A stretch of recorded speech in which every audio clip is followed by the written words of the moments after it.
जय हिंद। आप सभी का स्वागत है आपके अपनी study channel the exam day. इस चैनल को सब्सक्राइब कीजिए और शेयर कीजिए जिससे स्टडी से रिलेटेड आपको अच्छी अच्छी वीडियो मिलती रहे।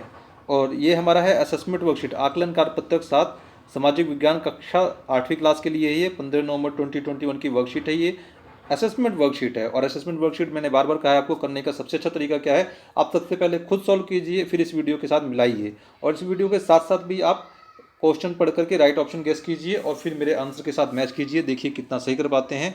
कमेंट्स बॉक्स में ज़रूर बताएं। और इस तरीके के जो क्वेश्चन आ रहे हैं एग्जाम अगर आपके होते हैं तो इस तरह के क्वेश्चन ही एग्जाम में देखने के लिए मिलेंगे। ठीक है, स्टार्ट करते हैं। पहला क्वेश्चन, 2015 के नए संविधान के अनुसार नेपाल डैश देश बन गया। कौन सा देश बन गया 2015 नए संविधान के अनुसार? संविधान की बात की जा रही है तो बताइए, राजशाही, लोकतांत्रिक, तानाशाही, इनमें से कोई नहीं। तो संविधान की बात की जा रही है तो क्या है ये? लोकतांत्रिक।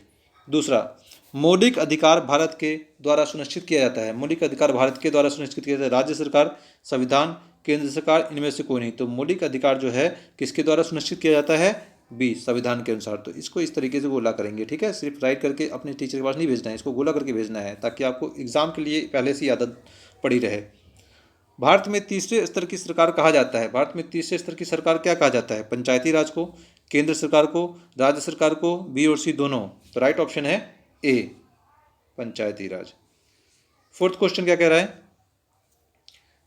कानूनों को लागू करने और शासन चलाने की जिम्मेदारी कार्यपालिका, विधायिका, न्यायपालिका, इनमें से कोई नहीं। कानूनों को लागू करने और चलाने की जिम्मेदारी, देखो लागू करने और चलाने की जिम्मेदारी, ठीक है, किसकी है?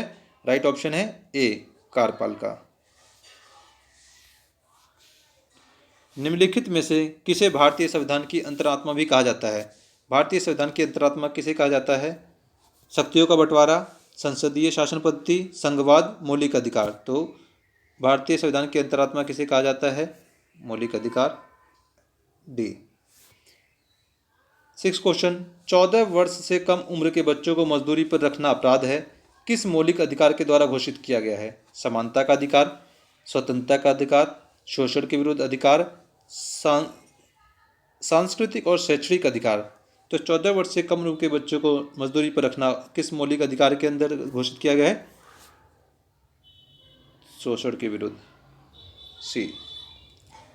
7th क्वेश्चन, कौन सा मौलिक अधिकार नागरिकों को राज्य द्वारा उसके किसी मौलिक अधिकारों के उल्लंघन की स्थिति में अदालत जाने का अधिकार देता है? अगर राज्य में उसका मौलिक अधिकारों का उल्लंघन किया जा रहा है तो राज्य में जाने, अदालत में जाने का अधिकार कौन देता है? धार्मिक स्वतंत्रता का अधिकार, शोषण के विरुद्ध अधिकार, स्वतंत्रता का अधिकार, या संवैधानिक उपचारों का अधिकार? तो राइट ऑप्शन है डी, संवैधानिक उपचारों का अधिकार जो है हमें अदालत जाने का अधिकार देता है अगर मौलिक किसी का मौलिक अधिकारों का हनन किया जा रहा है। 8th क्वेश्चन, वह राज्य जो किसी भी धर्म को राजकीय धर्म के रूप में बढ़ावा नहीं देता है, बढ़ावा नहीं देता है, कहलाता है, क्या कहलाता है? धर्मनिरपेक्ष राज्य, संघ राज्य, समाजवादी राज्य, संप्रभुत्व राज्य। तो राइट ऑप्शन है ए, धर्मनिरपेक्ष राज्य, जो किसी एक धर्म को बढ़ावा नहीं देता है, सभी धर्म उसके लिए समान है।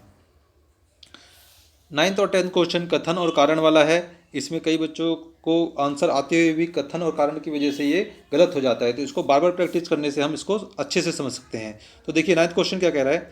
भारत एक धर्मनिरपेक्ष राज्य है। कथन बिल्कुल सही बात है। भारतीय राज्य किसी एक धर्म को राज्य के धर्म के रूप में बढ़ावा नहीं देता है, ये भी बात सही है और ये इसकी सही व्याख्या कर रहा है। तो राइट ऑप्शन क्या हो गया?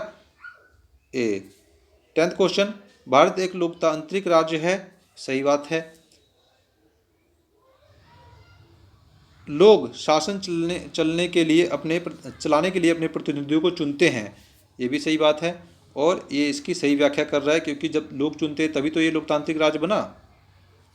ए, ठीक है। तो इस तरीके से 10वां क्वेश्चन हमारा कंप्लीट होता है। आसान वर्कशीट थी, असेसमेंट वर्कशीट, और अच्छी भी थी, नॉलेज काफ़ी है इस वर्कशीट के अंदर, आप सभी को पता होना चाहिए, 8th क्लास के विद्यार्थी आप सभी। और आगे भी यही आपके क्वेश्चन रिपीटेड आएंगे आगे क्लास में, जब बड़ी क्लास में जाएंगे तो आप इनको तो फिर ध्यान से समझिए और पढ़िए और कमेंट्स बॉक्स में बताइए आप कितना सही कर पा रहे हैं। नियमित रूप से अपने हाथों को साबुन और पानी से धोइए और अपने आप को सुरक्षित रखिए। चैनल को सब्सक्राइब कीजिए और शेयर कीजिए और पसंद आए तो लाइक कीजिए और अपना ध्यान रखिए, पढ़ते रहिए। Take care.